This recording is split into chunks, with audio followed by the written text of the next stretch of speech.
We all rely on strength to get us through the day, but what about when your muscles just won't cooperate? That's a great question. Yeah. And that's actually what we're going to be diving deep into today. Muscular dystrophy, or MD for short. Okay.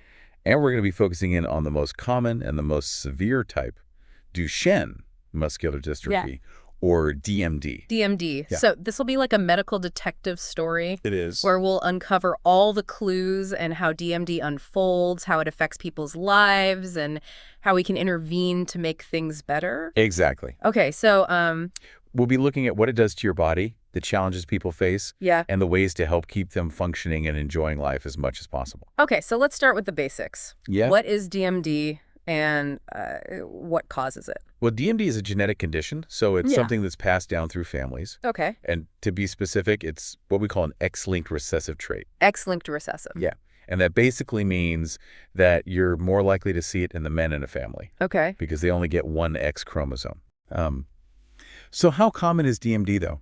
Yeah, it's a good question. It affects about 23 out of every 100,000 live male births, So that, which might not sound like a lot, but that represents yeah. a lot of families out there. Yeah, that puts it in perspective. Yeah. Okay, so I understand there are a bunch of different types of muscular dystrophy, but today we're really just focusing on DMD. That's right. Right. Yeah, for this deep dive, we're focusing on DMD because it's the most common and it really has the biggest impact on a person's life. Okay, so let's talk about that impact then. What are some of the early signs that a child might have DMD? What should parents be looking out for? Well, one of the first things you might notice is that they're a bit delayed in reaching those typical milestones. Oh, okay. You know, things like walking. Yeah. They might be clumsier than other kids their age. Mm-hmm. They fall more often. Okay. Have difficulty running or climbing stairs. Those all sound like things that a lot of toddlers just go through. They do. So, Yeah. are there any signs that are a bit more specific to DMD? There are. Okay. And one of the big ones is something called pseudohypertrophy. Pseudohypertrophy. Yeah, try to say that 3 times fast. I'm not going to try that. But it's a bit of a deceptive sign because it basically means that the muscles look unusually large, Mm-hmm. particularly in the calves. So almost like they're extra strong. Yeah, like super strong, but actually it's a sign of weakness. So bigger muscles actually mean weakness. Yeah, That's counterintuitive. it is. Oh. So it's not that the muscles are getting stronger. Okay. What's happening is that the actual muscle fibers are being replaced Oh. by fat and fibrous tissue. Okay. So it gives the illusion of increased size. So those bulky calves might actually not be what they seem. Exactly. Okay, so what other signs should parents be looking for? Another one that's pretty telltale is something called Gower's sign. Okay. And this is when a child uses their hands to kind of walk up their legs when they're trying to stand up from the floor. So they're using their arms to push themselves up because their pelvic muscles are too weak. Okay, so we've got trouble walking large calves using the hands to stand up. How does this play out over time? How does DMD actually progress? So the way DMD progresses often unfolds in 3 stages, Okay. kind of like a 3-act play. I like that analogy. So in Act 1, the child can still walk independently. Okay. And this is usually when the diagnosis is made. Okay. Then in Act 2, they might need some help with walking, Uh-huh. things like braces or orthotics. Okay. And then finally, Act 3 is when they transition to using a wheelchair for mobility.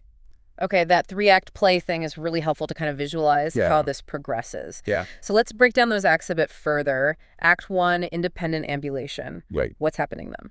So this stage is really crucial because that's when the diagnosis is usually made. Uh-huh. It's also really important to rule out other conditions Okay. that might look like DMD because some of those are treatable.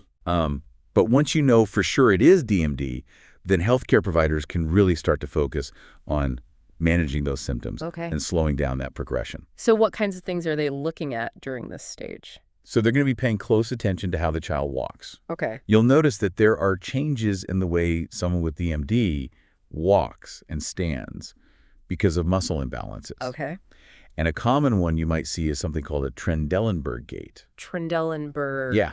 So this is where the hip kind of drops on the weaker side Okay. because of that weakness. So it's starting to paint a picture of how DMD actually affects movement. Yeah. What else is going on in this stage? So another key thing they look at is muscle imbalance. Okay. And one example is in the lower leg where the tibialis posterior muscle becomes dominant. Uh-huh. And this leads to what we call foot inversion, or the foot kind of turning inwards. So DMD isn't just about weakness then, but also these imbalances that Exactly. make it even harder to move. Yeah, you got it. And those imbalances extend to other parts of the body too. Okay. So you get weakness in the gluteal muscles, which causes the pelvis to tilt forward. Okay. The tensor fascia lata, which is a muscle on the outer thigh, can get tight. Okay. And because of weaker abdominal muscles, a child might develop hyperlordosis, Oh, wow. which is an excessive inward curve of the lower back. So there are a lot of things going on, and they're all connected. Yeah, it's really complex. Yeah. And then there are even more subtle signs as well. Like what? Some children with DMD have macroglossia, Macroglossia. which basically means they have an enlarged tongue. Hmm. And in some cases, there could be some degree of intellectual impairment as well. I never thought of that. Yeah. So we've talked about the early signs and some of those challenges during that independent ambulation stage or Act 1. Right. What happens when a child needs more help with walking? So that's when we move into Act 2. Okay. And we start to see orthotic intervention, Orthotic. which basically means providing some external support for those weakening muscles. So what does that support actually look like? So one of the most common interventions is using what we call KAFOs, KFOs. which stands for knee, ankle, foot orthoses. Knee, ankle, foot orthoses. KAFOs. Those sound pretty intense. They do, but they can be a game changer. So how do these KAFOs actually work? Yeah. How do they support someone with DMD? Well, think of it this way. Some muscles are too weak. Others are too tight. And the body is struggling to walk. That's the daily challenge for someone with DMD. Right. KAFOs help with that. Yeah. They provide stability and prevent those unwanted movements that come with the muscle imbalances. Oh, okay. So they're like external reinforcements helping compensate for the weakness. Exactly. And they address those muscle imbalances too. Remember how we talked about that equinus deformity where the calf muscles pull the foot downwards? Yeah. Well, the KAFO has a solid ankle joint that keeps the foot at a right angle. So it allows for a more natural walking pattern and helps prevent falls. So it's like the KAFO is counteracting that pull from the tight calf muscles. Precisely. And then there are the knee joints in KAFOs. What do you think those do? Well, I imagine they help stabilize the knees, especially when those quadriceps muscles weaken. Exactly. You're right on the money. The knee joints in KAFOs often have locks that can be engaged to keep the knees straight, so they don't buckle when the person is standing or walking.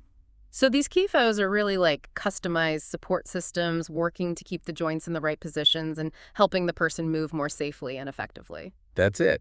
And just like every case of DMD is unique, so too are the KAFOs. The design and features are tailored to the individual's needs. Oh, that makes sense. And the stage of DMD they're in. Early on, when the weakness is less severe, the KAFOs might be lighter and more flexible. As the condition progresses, they might need to be more robust and supportive. Right. So it's like having a custom-made suit of armor to help navigate the challenges of DMD. I love that analogy. So who do you think decides what type of KAFOs are best? I'd imagine it's a team effort with doctors, therapists, and the individual with DMD and their family. You nailed it. The orthotist who designs and fits the orthoses works closely with the physician, the physical therapist, and most importantly, the individual with DMD and their family. Okay. So it's really a collaborative process. Absolutely. Yeah. And they consider more than just the physical aspects. They think about the person's lifestyle, their activities, their goals. If someone is very active, wants to keep participating in sports, the KAFOs can be designed to allow for greater range of motion. Wow. So it's really about empowering individuals with DMD to live their lives to the fullest. Precisely. Yeah. But it's important to remember that KAFOs are just one piece of the puzzle. Right. Physical therapy plays a huge role in maintaining strength, flexibility, and function as well. That makes sense. And we talked earlier about how even in that wheelchair stage, staying active and doing things like standing regularly is still so important. Yeah. It's about taking a holistic approach. You got it. And as technology continues to advance, we're seeing amazing breakthroughs in orthotics. We now have lighter materials, more comfortable designs, and even powered exoskeletons. Powered exoskeletons. That sounds like something straight out of a sci-fi movie. It might, but they're becoming more accessible. Wow. They provide external power to assist with walking and standing. So they're actually getting a boost of external strength to help them move. That's the idea. Huh. And the impact goes beyond just the physical. It can improve someone's emotional well-being and quality of life. I can only imagine how empowering it must be to stand tall and move more freely, even with the challenges of DMD. It truly is. And this underscores how important research and innovation are in this field. There's so much potential to make life better for people with DMD. But let's not forget that DMD affects more than just the muscles used for movement. That's a great point. What other complications can DMD cause? Well, one of the big ones is respiratory complications. Oh, okay. So as the muscles involved in breathing weaken, it becomes harder to cough effectively, to clear secretions, and to just take those deep breaths. And this can lead to frequent respiratory infections and, in more serious cases, respiratory failure. So DMD affects more than just the muscles we use to walk and move around. That's right. It affects many systems in the body. Right. That's why having that team of specialists is so crucial. Yeah. Physicians, respiratory therapists, nurses, and other healthcare professionals all working together to address every aspect of DMD. Okay. So it's really about providing that comprehensive care and support. Exactly. And we can't forget about the emotional and social impact of DMD. Right. That must be a lot for individuals and their families to deal with. It is. And they need to have the support and resources to cope. Absolutely. I know there are organizations that are dedicated to supporting individuals with DMD and their families. They provide information resources and a sense of community. We'll make sure to include links to some of those organizations in the show notes for our listeners. That's great. And remember, while DMD presents significant challenges, there's hope, there's support, and incredible work is being done every day to improve the lives of those affected by this condition. It's inspiring to hear about the dedication and the progress that's being made in this field. You know, as we kind of wrap up Act 2 of our DMD journey, I'm realizing there's a whole other dimension that we haven't really explored yet. The emotional and social side of living with DMD. You're absolutely right. Yeah. As the curtain rises on Act 3, let's shift our focus to understanding the emotional and social impact DMD has on individuals and their families. Yes. This is where we often see incredible resilience and strength shine through. It's got to be tough for these kids and their families to go through this, It is. emotionally and socially. Yeah. Imagine being a young boy and you're full of energy, and then little by little you realize your body isn't cooperating. Yeah. It can be incredibly frustrating. Right. And then on top of that, there's the social aspect. Kids can be so mean to each other. Yeah. And it's already tough enough being different without having a condition that affects how you move and what you can physically do. It's true. And kids with DMD might experience bullying. Yeah? You might get left out. Yeah. And even friends with the best intentions sometimes just don't fully understand their needs and limitations. Right. And all of that can lead to feelings of isolation and loneliness. It's heartbreaking. So what can we do? How can we support these children emotionally and socially? Communication is key. Okay. Having those open and honest conversations within the family is super important. Yeah. Parents and siblings, they need to create that safe space where the child feels comfortable expressing their feelings. Okay, so it's about building a strong support network within the family. Exactly. And it goes beyond just the immediate family, too. Okay. Connecting with other families who are going through similar experiences can be really helpful. Yeah.